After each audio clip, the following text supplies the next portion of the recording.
Hi, I'm Myka Allen Johnson, owner of the Real Estate Business School of Salado. Welcome to Mondays with me, Myka. Today's topic is paragraph 11, special provisions, what goes in there. So today's topic is paragraph 11, special provisions, and this is that special place that could get them into a whole lot of trouble. This is the place where you could accidentally practice law and possibly lose your license. So let's talk about what can and cannot go in paragraph 11. First off, paragraph 11 is for factual statements that aren't talked about in the contract and for which there is no addenda that exists that covers that material. So topic number one, idea number one, light bulb number one is don't rewrite the contract or anything that is already in an addenda in paragraph 11. Don't rewrite it. Meaning, if it's already addressed in the contract, if it's already addressed in an addenda, when we write what we think we want to say, we can get in trouble. That's practicing law, rewriting the contract.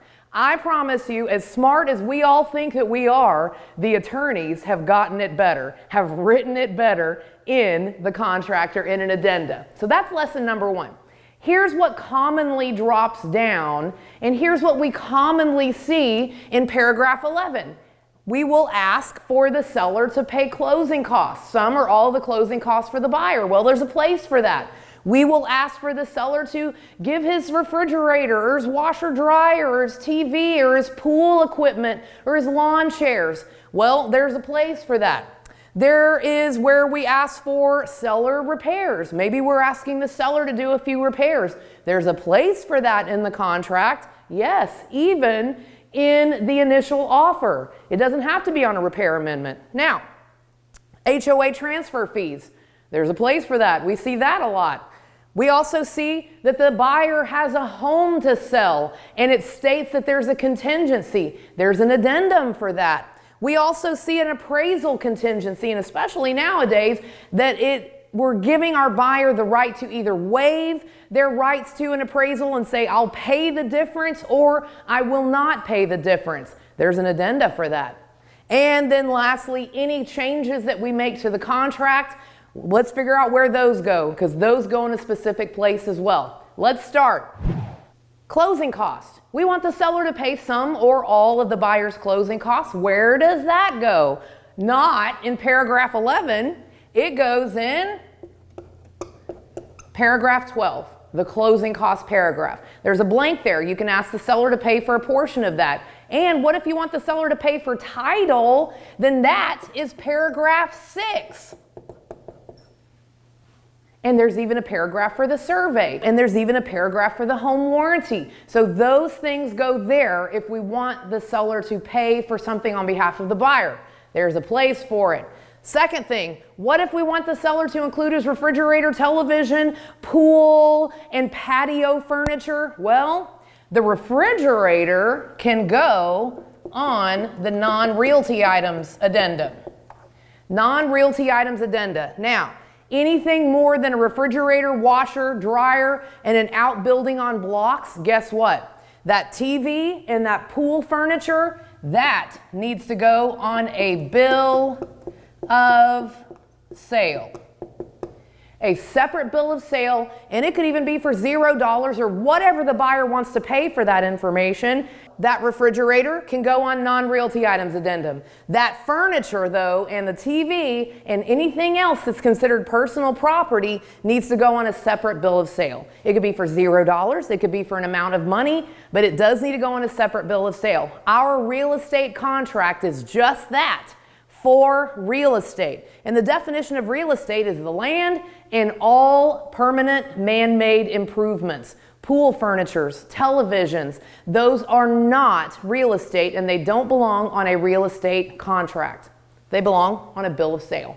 Look at this, seller repairs. Where in the world are we going to put that? Well, there's a special paragraph for that. If we want the seller at the time of offer to do some repairs. That goes in paragraph 7D2. And yes, there's only a couple of little lines there, but if you keep typing, zip forms creates an addenda, and it could be as long as you need it to be, those repairs at the time of offer. If it's after the contract, those repairs need to go on an amendment, not in paragraph 11.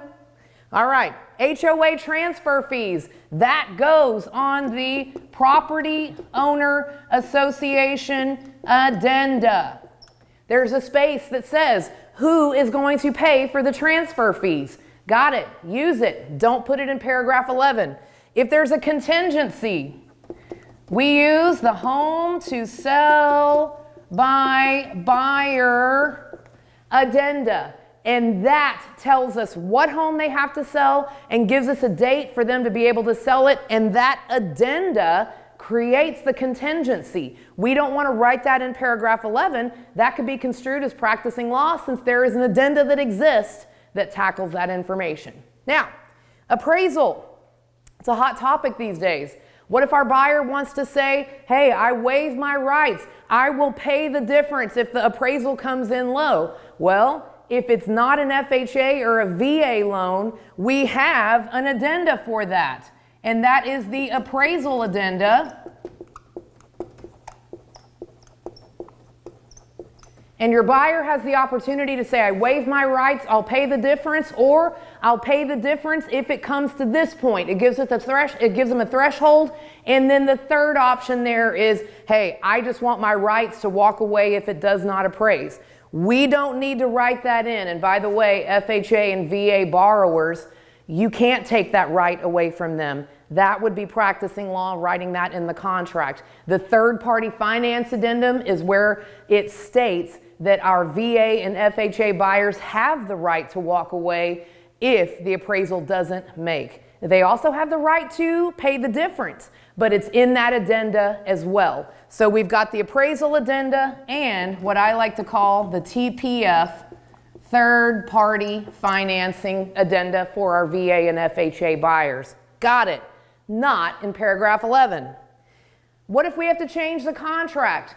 I've heard some agents go, well, let's just line through something and everybody initial off on it once the contract becomes effective. That is not how it works. All changes on the contract, once it becomes effective, are done on an amendment.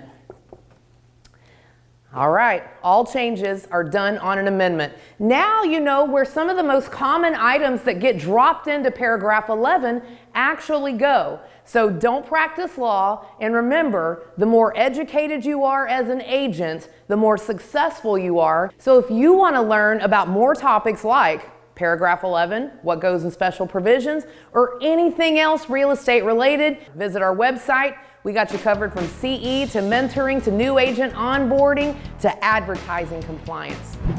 Why does real estate education have to be boring? It doesn't have to. Real estate education can be fun. It can be hilarious. It can be a blast. And you know where it is a blast? Right here on LOL Lessons in Real Estate YouTube channel. Right here, you can subscribe and get notifications every time awesome new videos drop. Boom. Join us. LOL Lessons in Real Estate. It's the most fun you'll ever have learning about real estate, I promise.